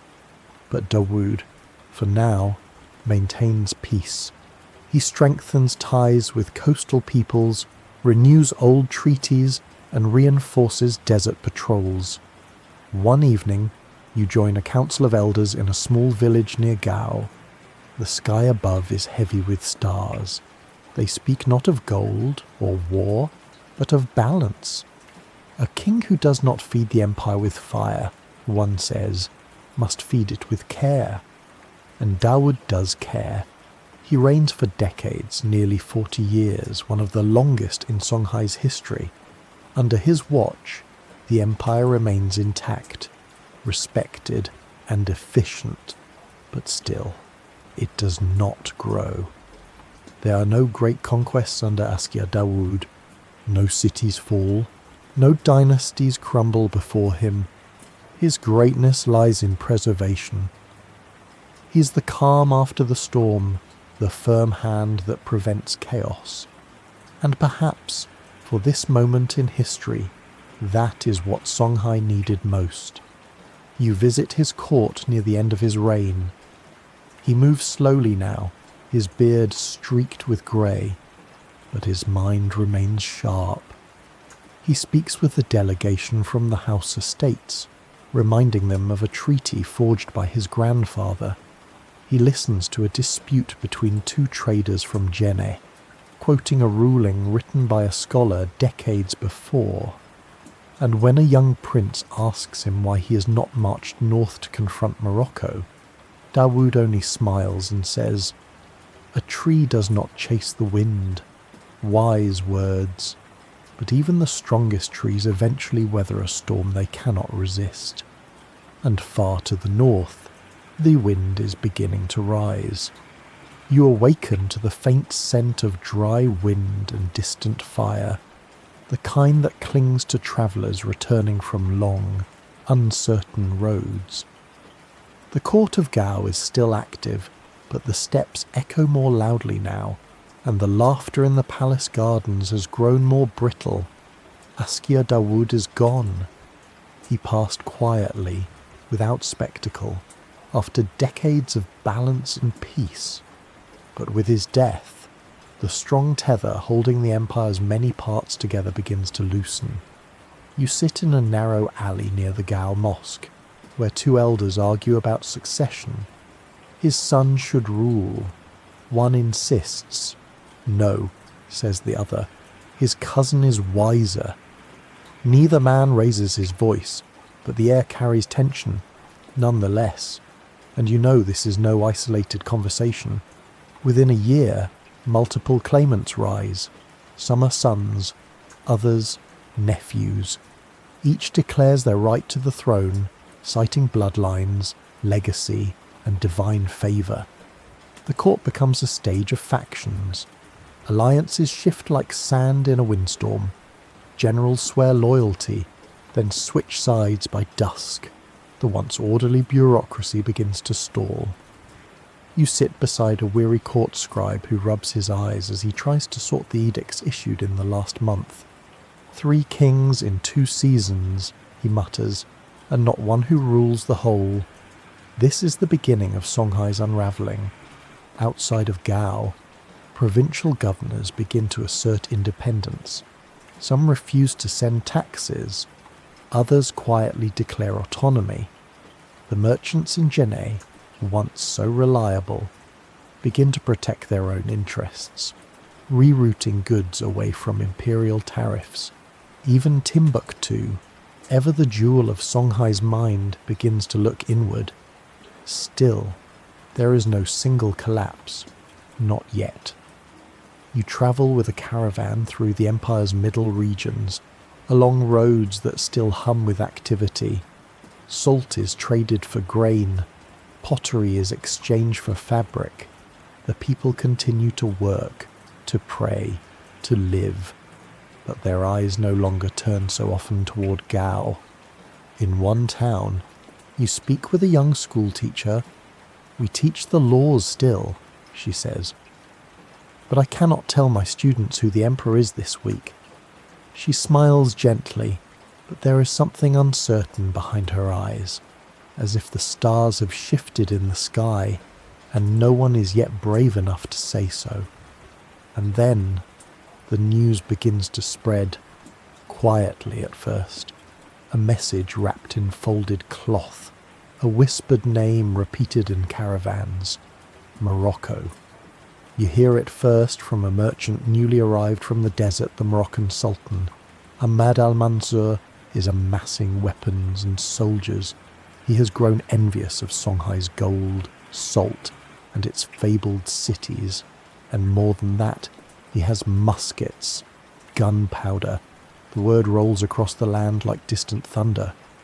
At first, no one wants to believe it. The idea of an invasion from across the Sahara seems absurd.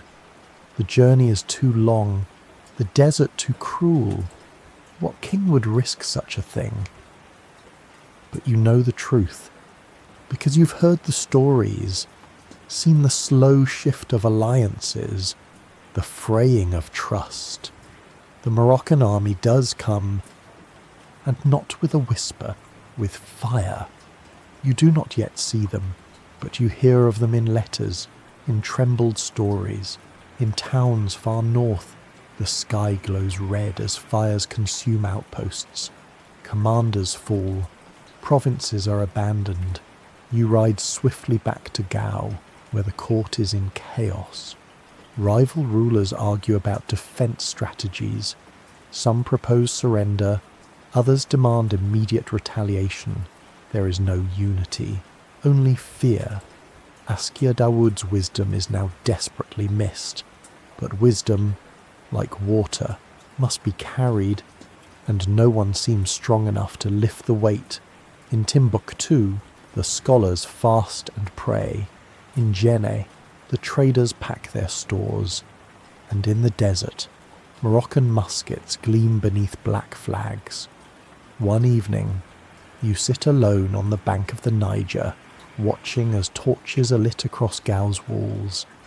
A fisherman beside you mutters, "The river still flows, but the empire is drowning." You do not answer, because in your heart, you know the winds from the north are no longer rumours. They are real, and they are marching. You awaken to the clang of metal in the distance, not the rhythmic hammering of a blacksmith in peaceful work, but the erratic, hollow sound of armour being hastily readied. Gao no longer sleeps deeply. The courtyards once filled with music and counsel are now hushed, interrupted only by the sharp commands of uneasy officers. The Moroccan invasion has begun in earnest. It is 1590. Sultan Ahmad al-Mansur of Morocco has made his move, and it is not a feint. His forces, led by the cunning and ambitious commander Judah Pasha, are now crossing the Sahara, not by foot, but in a caravan of camels, carrying food, water, and most importantly, firepower, gunpowder, arquebuses, cannons. You ride out with a scout party toward the northern frontier, where the first reports have emerged of a strange and terrible army. The desert stretches wide and pale before you, For days there's nothing but wind and sun, and then signs, blackened soil. Abandoned wells, a shattered village where the only sound is the creaking of half-burned doors. When you return, the mood in Gao is fevered. The military command has fractured. Some generals advocate a bold offensive, others urge retreat. No single ruler sits upon the throne with absolute authority. The Songhai Empire, so long proud and vast, now suffers from the very thing that had made it strong its size, and its splinters. The Moroccan forces, though few, just under 5,000 men, are devastatingly efficient. They're foreign to the land, yet well supplied. Their armour is strange, their weapons louder than thunder. Most of all, they have come with one goal to claim the riches of Songhai. Gold, salt, power. You are there when messengers arrive from Timbuktu, faces streaked with sweat, horses frothing at the mouth. They've taken the city, they say. No mercy, no debate. They fired their weapons, and we scattered. Timbuktu falls not in weeks, but days. Its resistance is disorganized, its walls no match for gunpowder. Many of its scholars flee. Some hide manuscripts in earthen jars. Others are captured, forced to serve or silenced forever. The libraries are not destroyed entirely, not out of respect, but disinterest. The Moroccans did not come for knowledge, they came for wealth. You journey next toward Tondibi, a dusty plain just north of Gao. Here, the Songhai muster one final stand. Tens of thousands gather, foot soldiers, archers, cavalrymen. It is the largest army the Empire has ever assembled. You walk among them the night before battle, feeling both awe and dread. Their warriors chanting softly, sharpening spears, sharing final meals with sons and brothers. But there is a sense of unease too. Whispers about the Moroccan guns, about the impossible sound they make, about men who fall not to blades, but to fire. The next morning, the two armies face each other. You watch from the ridge, the sun rising behind you, the wind silent. The Songhai cavalry charges first, hooves thundering across the plain in glorious precision. You feel the ground shake beneath their speed, see the glint of blades raised high, and then the sound, a deafening crack, like the sky tearing apart, then another and another. Rows of cavalry fall mid-charge, horses buckling, men thrown from saddles. Confusion spreads like wildfire. The Songhai rear ranks hesitate. Arrows fly, but cannot reach far enough. The air fills with smoke, screams, dust. The Songhai forces retreat, then regroup, then scatter. It is not just a defeat, it is a shattering. The Battle of Tondibi ends before midday. You walk through the aftermath as the dust begins to settle. The plain is silent, scattered with broken spears and lost banners. A hawk circles overhead. The Moroccan army, stunned by their own victory, begins to press forward toward Gao, but they will not hold it long. This is the bitter irony. Morocco wins the war, but not the land. They claim Gao, yes. They loot its treasuries. They send wagons of gold north. But they cannot hold the empire, the Sahara, which they had crossed in triumph, now swallows their supply lines. The people rise in small revolts. Logistics fail. Commanders argue. You return to a smouldering Timbuktu and find it eerily quiet. The madrasas still stand. The river still flows. But the heart is gone. The scholars speak in whispers now. The students are fewer. The scribes, cautious. In Jenne, merchants barter nervously. uncertain which laws are in effect, which rulers claim their taxes. The Songhai Empire, once mighty, organised and revered, is no longer. It has not died in a single stroke, but in many of betrayal, ambition, foreign guns, and fractured leadership.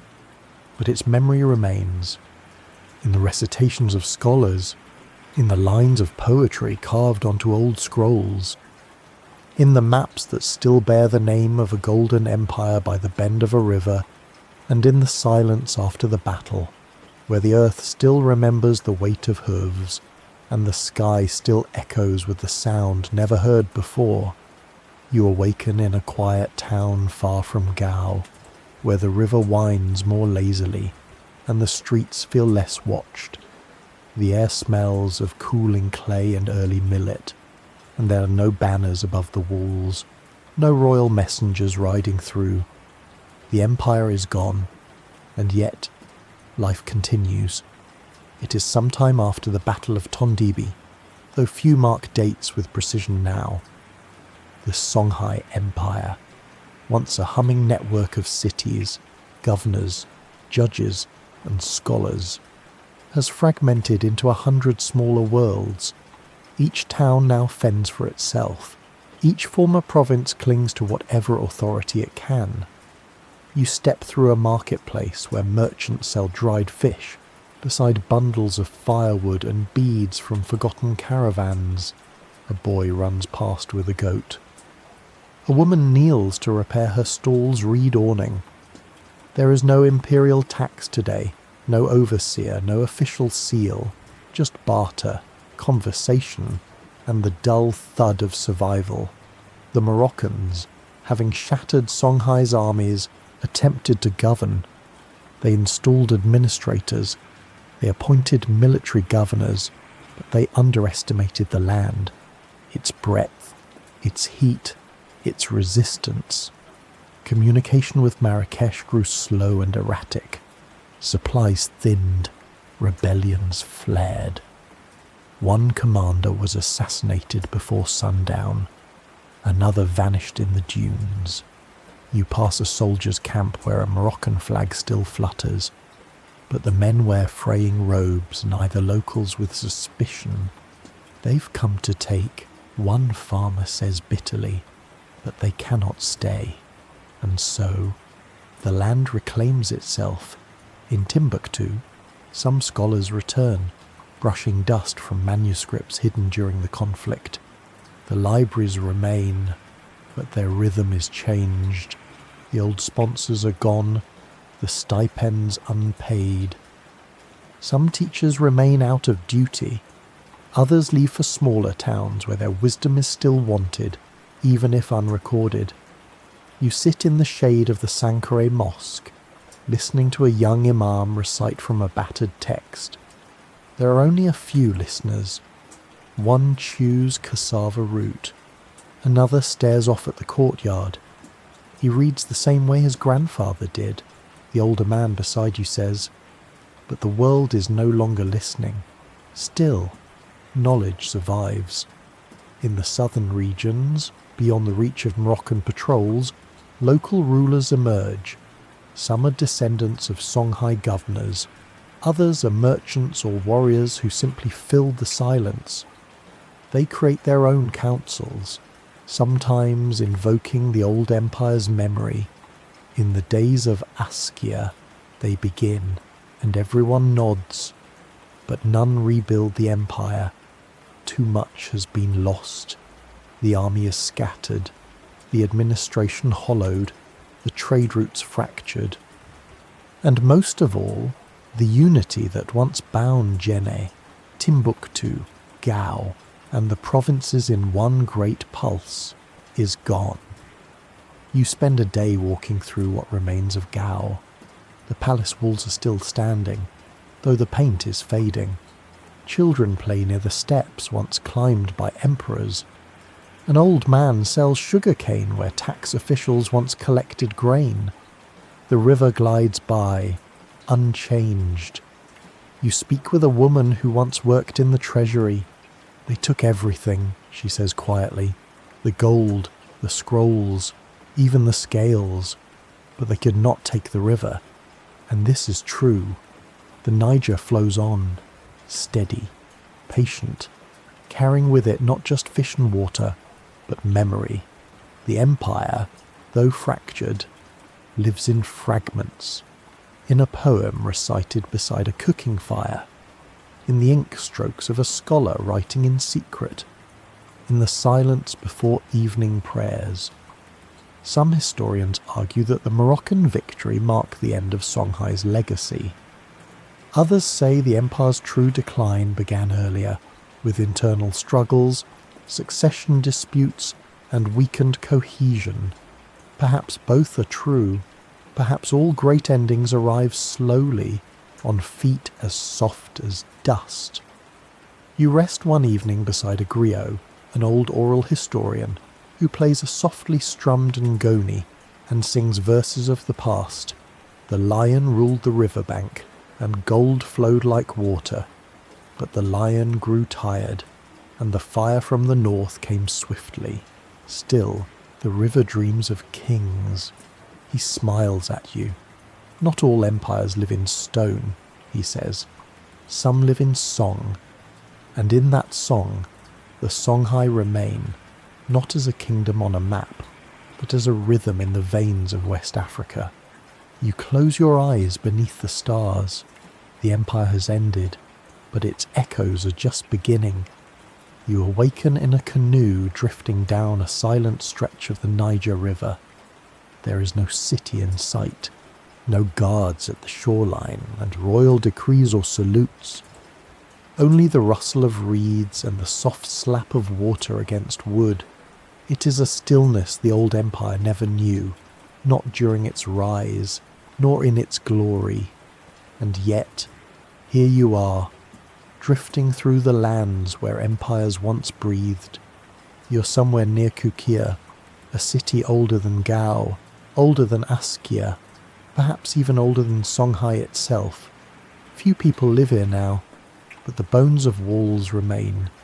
Half-buried pots, a fallen minaret, the faint outline of an ancient market plaza, all speak in fragments, barely audible against the wind.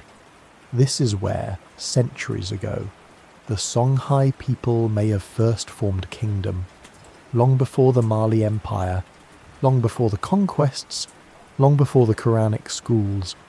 This place pulsed with drums, with river trade, with myths told around fires. You disembark at a small village built beside the ruins. Children run barefoot past broken stone. A man guides his cattle down to drink. An elder invites you to sit beneath a baobab tree.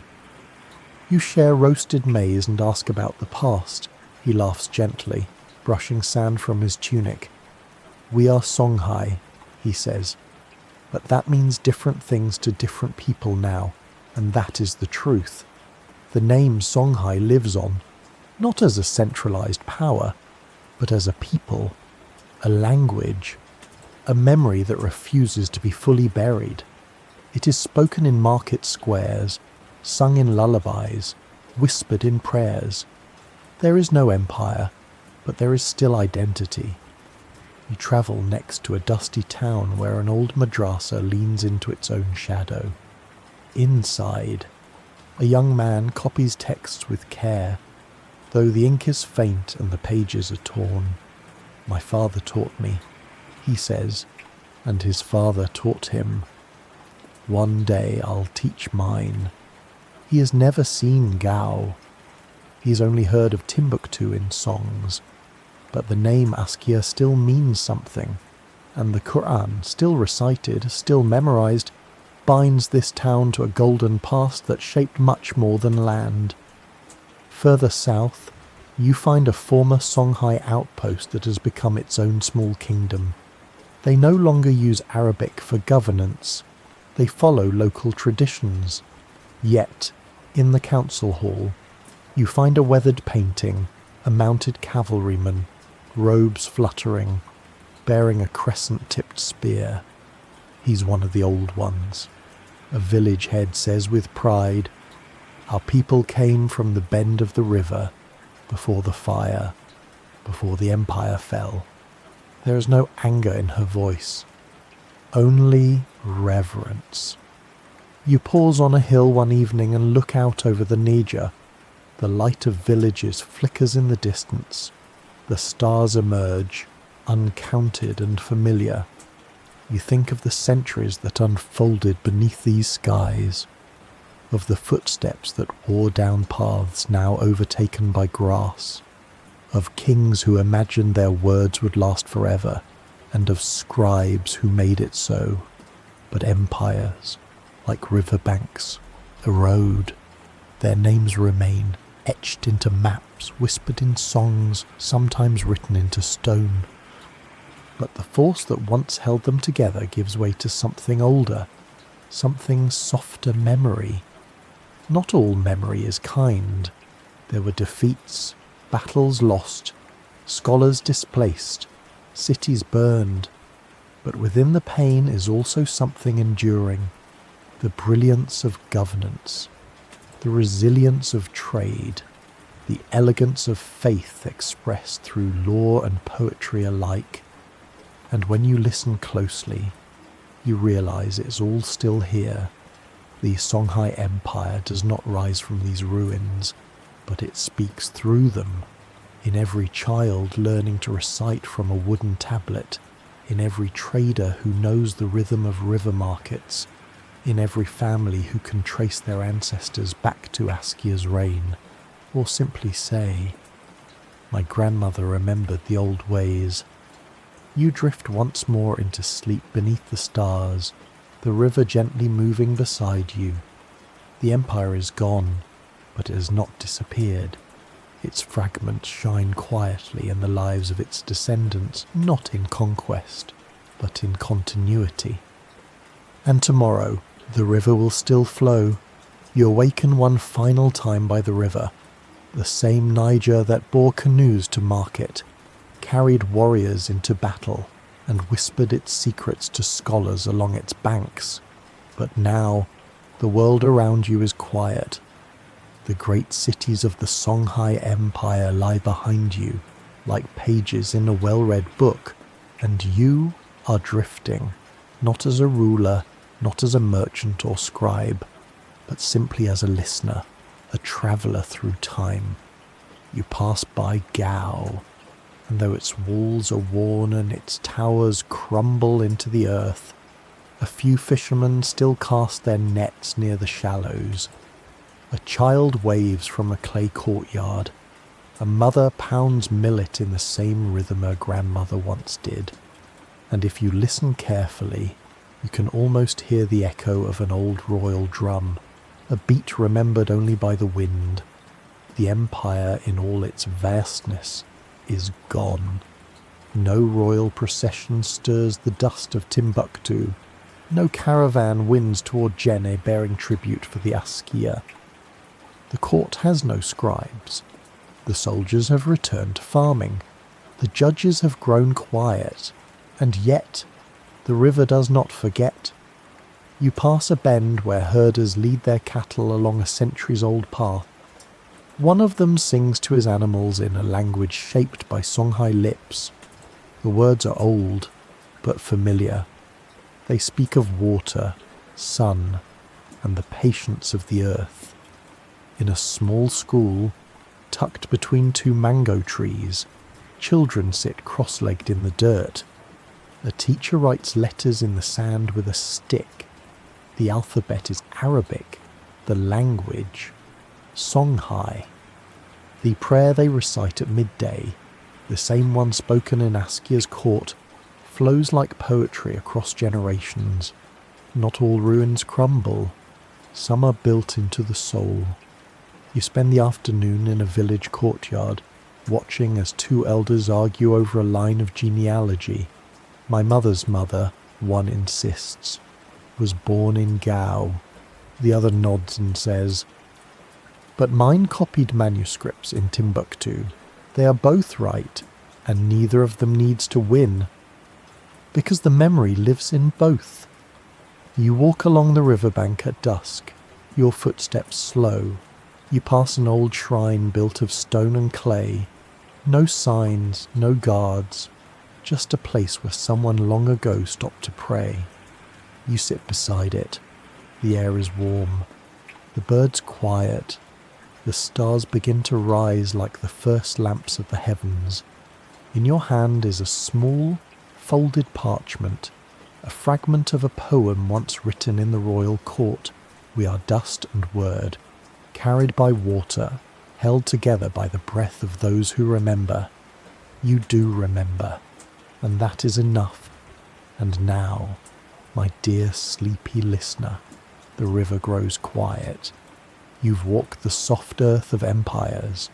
You've heard the voices of kings and scholars, the quiet strength of traders and poets.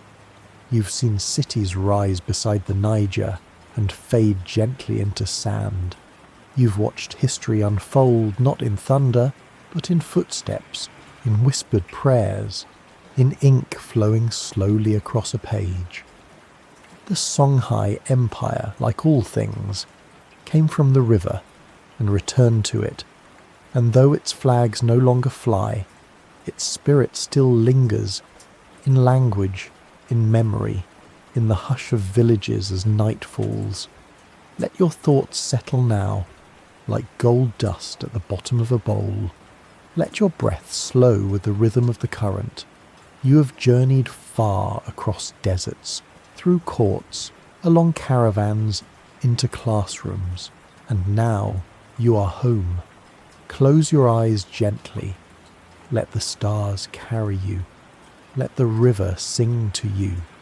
You are part of this story now, a witness to its quiet beauty, a keeper of its gentle echoes, and as sleep cradles you in stillness, know this: the empire may have vanished from the earth, but it remains in the dreams of those who remember. Sweet dreams, my friend.